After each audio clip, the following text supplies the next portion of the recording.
Cricket history में जब 1983 world cup की बात होती है तब हमेशा कपिल देव की 175 रन की एक हिस्टोरिकल पारी को याद किया जाता है। ये पारी जितना ही खास थी उतना ही इंटरेस्टिंग था उसमें यूज किया जाने वाला बैट, मंगूस बैट। 1983 के बाद ये बैट को सीधा 2010 की आईपीएल में देखने मिला।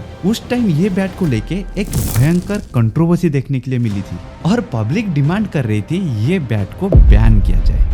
लेकिन ऐसा क्या था इस बैट में, चलिए डिटेल में जानने की कोशिश करते हैं आज की वीडियो में।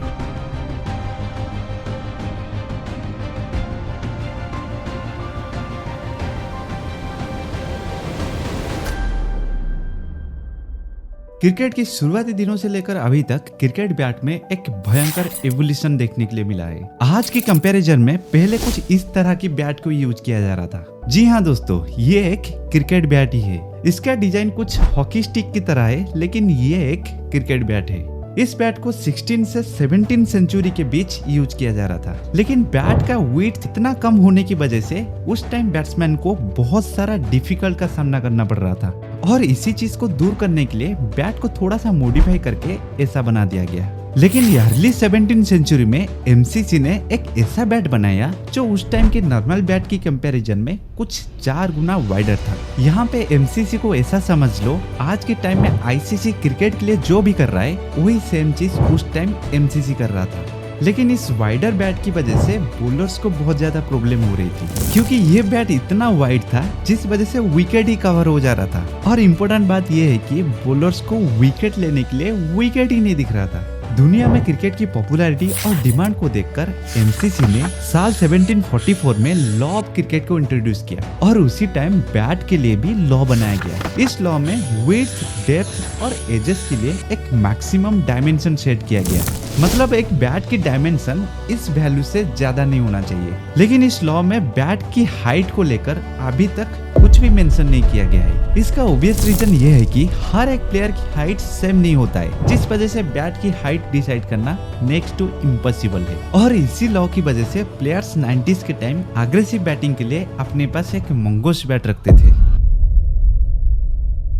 आज के टाइम में जहां professional batsman English willow tree से बनाया गया बैट्स को इस्तेमाल करते हैं, वहीं मंगूस बैट को कश्मीरी विलो ट्री से बनाया जाता है और ये बैट को खास तौर पे अग्रेसिव बैटिंग के लिए ही डिजाइन किया गया है। अगर आप मंगूस बैट की डिजाइन देखेंगे तो आपको देखने मिलेगा ये ट्रेडिशनल बैट से काफी अलग है। इस बैट का हिटिंग जोन ट्रेडिशनल बैट से 30% छोटा होता है, जबकि हैंडल 33% लंबा होता है। लंबा हैंडल की वजह से बैट्समैन को ट्रेडिशनल बैट की कंपेरिजन में ज्यादा फ्लेक्सिबिलिटी मिलता है। छोटा ब्लेड और लंबा हैंडल की वजह से ये बैट कम से कम फोर्स में भी ज्यादा पावर जनरेट करके दे सकता है और इसी वजह से ये बैट पावर हिटिंग के लिए बेस्ट माना जाता है।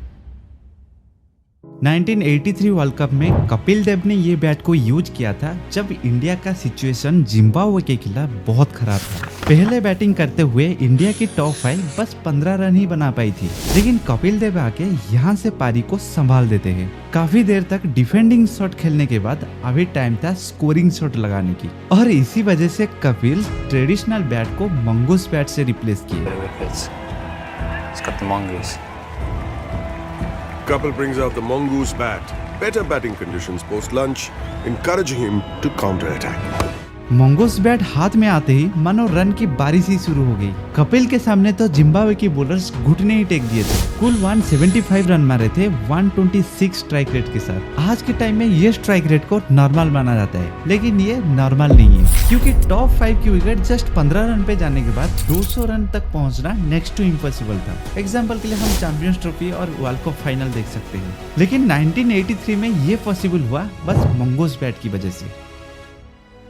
1983 के बाद ये बैट को सीधा 2010 की आईपीएल में देखने मिला। दिल्ली वर्सेस चेन्नई, ये मैच में दिल्ली फास्ट बैटिंग करते हुए 185 रन बनाया था, लेकिन सीएसके की ओर से बैटिंग के लिए आए मैथ्यू ईडन और हाथ में था मंगूस बैट। ये देखते ही दिल्ली बॉलर्स की कॉन्फिडेंट ही लूज हो गया था, लेकिन कैप्टन दिनेश कार्तिक उन्हें कॉन्फिडेंट देने की पूरी कोशिश कर रहे थे। फिर भी मंगूस बैट की कहर से बचना मुश्किल था। उस मैच में मैथ्यू ईडन 216 की स्ट्राइक रेट से 93 रन बनाए थे और उसी आईपीएल सीजन में सुरेश रैना ने भी इस बैट को यूज किए थे।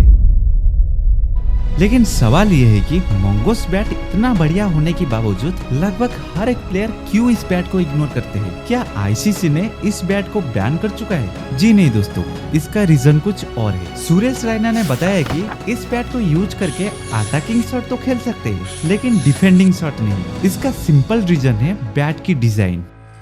अटैकिंग शॉट के टाइम बैट्समैन पूरी कोशिश करता है बॉल बैट की मिडिल या स्टोक पे कनेक्ट हो, मतलब बैट की ये एरिया पे कनेक्ट करने की कोशिश करते हैं, और most of the time attacking shot इसी एरिया पे ही कनेक्ट होता है। अगर इसको मोंगोस बैट के साथ कंपेयर करेंगे तो देखेंगे इस बैट की भी हाइट अटैकिंग जोन में ही आता है, लेकिन जब डिफेंस की बात आती है तब होती है प्रॉब्लम। डिफेंस के लिए यूजली बैट की पूरी बॉडी को यूज किया जाता है, लेकिन मोंगोस बैट में तो ऊपर का हिस्सा ही गायब है, और इसी वजह से डिफेंस के टाइम बैट की हिटिंग जोन छोटा पड़ जाता है, जिस वजह से डिफेंस के टाइम 99% बॉल बैट को मिस कर देती है। और सबसे इम्पोर्टेंट बात यह है कि बॉल जब मिस होता है तब सीधा जाके प्लेयर की बॉडी को हिट करता है, और इसी वजह से इंजरी का चांसेस बढ़ जाता है। बस इसी वजह से प्लेयर्स मोंगोस बैट की जगह ट्रेडिशनल बैट को यूज करते हैं। ट्रेडिशनल बैट की खासियत यह है कि आप डिफेंस के साथ साथ अटैकिंग शॉट भी खेल सकते हैं। हाँ, मैं मानता हूँ मोंगोस बैट में कुछ ज्यादा ही अच्छी तरीके से अटैकिंग शॉट खेल सकते हैं, लेकिन सही है। जहां तक सबको पता है आईसीसी प्लेयर की सेफ्टी को ज्यादा इंपॉर्टेंस देता है। अगर इतना ही इंपॉर्टेंस देता है तो ये बैट को अभी तक क्यों बैन नहीं किया गया है? इसका कोई ऑफिशियल स्टेटमेंट नहीं है, लेकिन अगर कोई इस बैट से खेलना चाहता है तो डेफिनेटली खेल सकता है। इस बात को ऐसा समझ लो, हेलमेट तो कंपलसरी है हर बैट्समैन के लिए, फिर भी कुछ बैट्समैन पहनते नहीं है ना? बस इस बैट की केस में ऐसा ही समझ लो, अगर आप चाहो तो इस्तेमाल कर सकते हो, वरना नहीं। और मुझे लगता है आज के टाइम में इस बैट से खेलने की रिस्क कोई नहीं लेना चाहेगा। हाँ, अगर ऋषभ पंत जैसे कोई बकचोद प्लेयर होगा तो शायद ये रिस्क ले सकता है, वरना तो कोई ये रिस्क लेना नहीं चाहेगा।